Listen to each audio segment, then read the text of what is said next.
So today we are here at Baskets Galore and we are looking at our Valentine's gifts. So I have in front of me the special first Valentine, and what you have, Neil? I've got the perfect Valentine's gift. For someone special, a partner or... husband, wife, girlfriend, something special. Yeah, just someone special. Doesn't have to be just for that one day of the year and we can celebrate love. You know, I think that partners, husbands, wives and whatever, I think that they send quite a few gifts through the year. There's so many occasions when you would want to send a gift. Like if your partner is feeling down or depressed or whatever, and you want to send something which is to sort of cheer them up and whatever, and it's not Valentine's Day. Yeah. That romantic gifts aspect of stuff, that loving gifts, I think that that hampers are a really good way of sending those sorts of thoughts. We'll have a look at what we have kind of considered important aspects. So in mine, I have Rory the lion, and he has a wee birthday as well, 23rd of May. So I think something sentimental is quite nice. An awful lot of our designs originated out of COVID. Remember we were talking about birthday and whatever. So you would see like so many little messages and whatever. And what we did was we used like all of the little messages to come up with, right, well, what makes it a little bit more fun, a little bit cuter or whatever. One of that aspects was that I'm not with you. Here's somebody, I'm not here, but here's somebody in my place type of thing. I think as well, today lots of couples live, like during the week they'll go maybe, you know, across the water to do maybe 4 days and then come back for the weekend, or partners who are in the army or anything as well who aren't there. It's something to send. So we've got our Rory here, and in this one we have a fragranced candle. Bringing in other aspects of humanity in terms of this is companionship and cuteness and lovability and touch and softness. And even just the smell.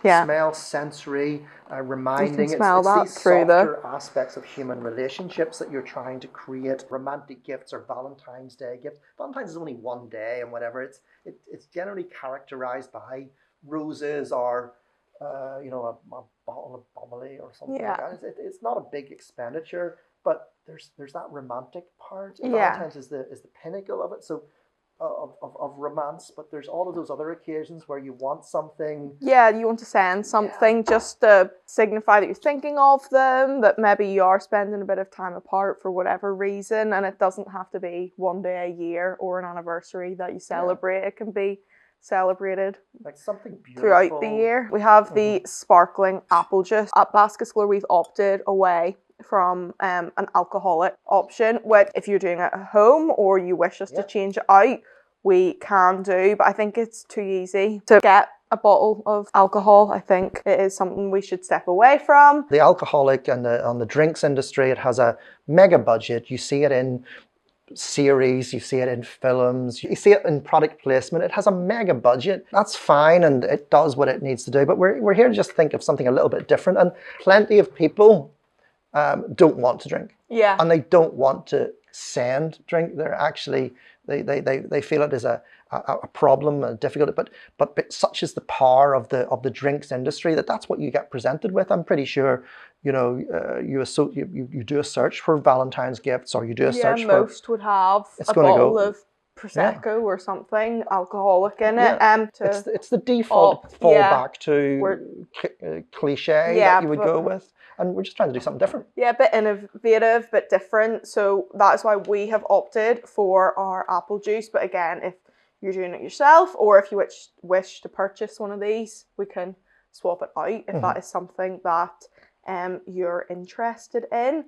Then the last kind of aspect that we've gone for is our little like snacky, chocolatey. It makes you happy. That's what we want. If you're sending a gift to someone you love, you want to make them happy. So these are kind of inexpensive as well. The eating of chocolate, I think it has been. I don't think it releases endorphins, which makes you feel happy. Yeah. So it has to contain chocolate. And I know for a fact, if you were to ask me, it says, right, Neil, you can have this beer or you can have this packet of chocolates. I would take the chocolate. I'd take the chocolate. Yeah, I would as well. But we've opted for like different flavors, so they're expensive. So we've got chocolate, dark chocolate cherries, milk chocolate Brazils. So something a wee bit more unusual rather than just nipping to Tesco's and getting, you know, the first one that comes to mind. It's different.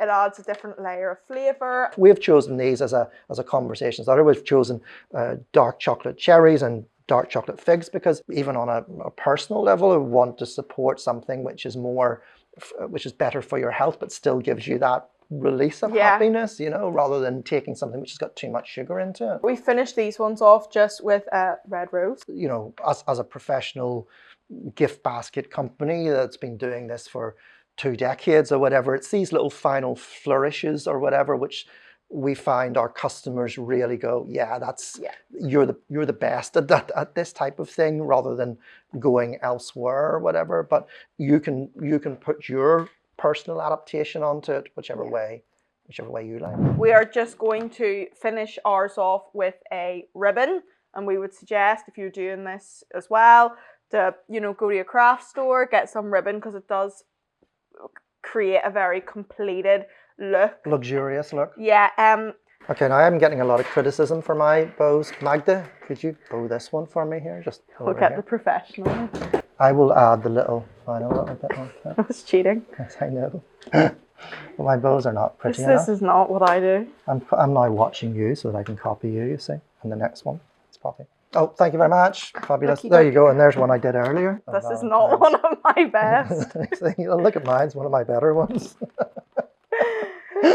So, nowadays, that's why we put them into a white basket. You know, all of these smaller occasions, and you're not doing so many of them. But remember, these are also for lovers and romantics. Yeah, throughout the year. I don't know, in my head, I think that, I'd maybe send this to, like, you know, like Valentine's Day, like to one of my, like, girlfriends. It's a nice thing, because I think that's why we've taken these out of just being a Valentine's gift. One day a year. Okay, they can just be, and that's why we don't have them as Happy Valentine's. It's all my love. All my love. But for this, as a romantic gift any time of year, I think a gift basket is a really, really cool thing to put together. And I hope that you consider sending gift baskets to your Valentines and your Galentines, which I've never come across before. Heard of it. I think it's cool.